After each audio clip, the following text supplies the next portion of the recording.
Hi, I decided to make a little video and do a little bit of a mixed methods approach to this assignment with some writing and some video. It allowed me to put in some qualitative and quantitative, and of course those are the mixed methods that lead to most trustworthy results.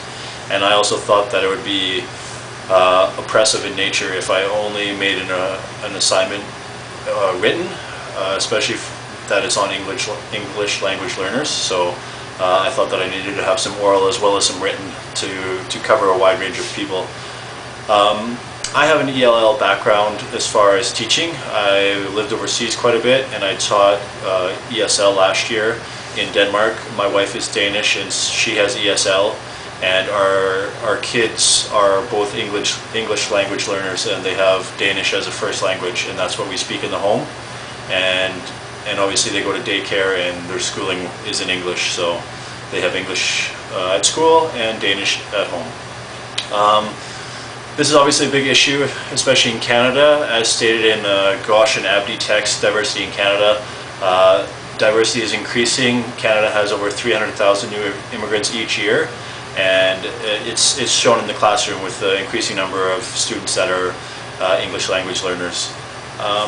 Looking through the articles, and one in particular, Samson and Lasso, it states that there is a very poor identification of kids with learning disabilities when dealing with English language learners. They are very underrepresented in early grades, or kindergarten especially. By grade 3, they are very overrepresented.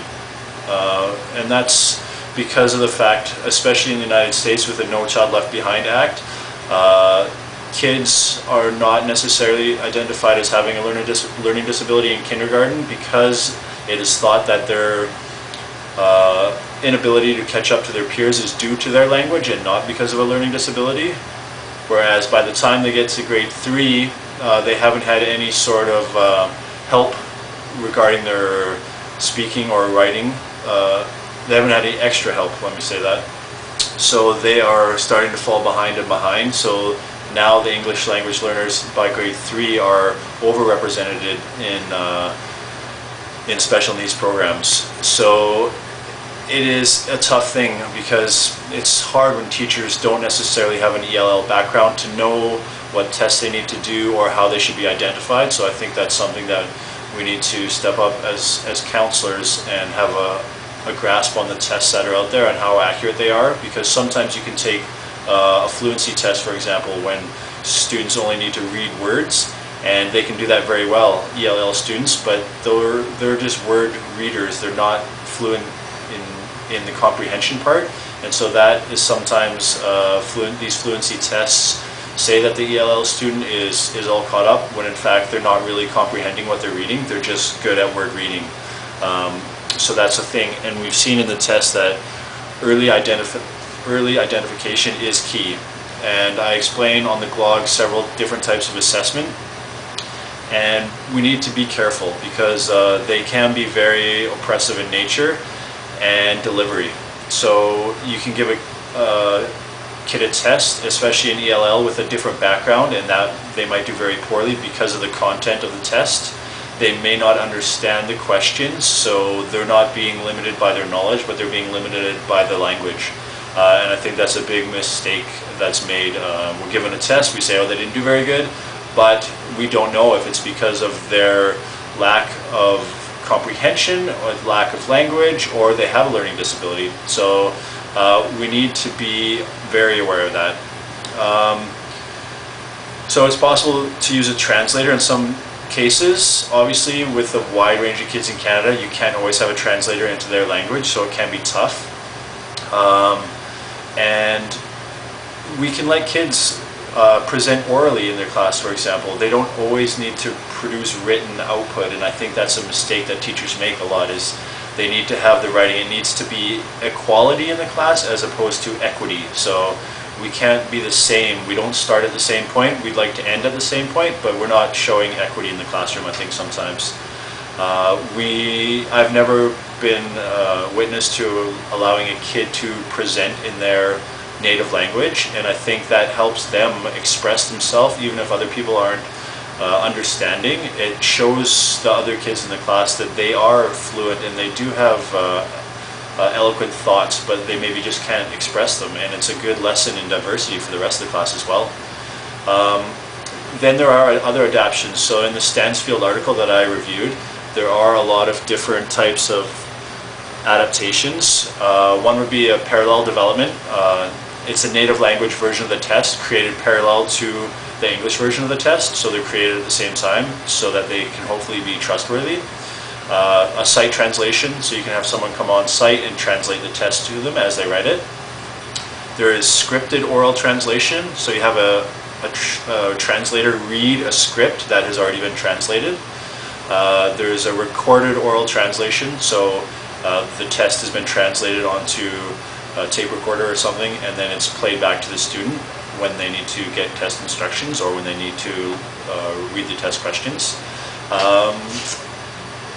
It has to be noted though that this test translation especially is very expensive, so that's obviously a problem with our education system, is that it can't always be done.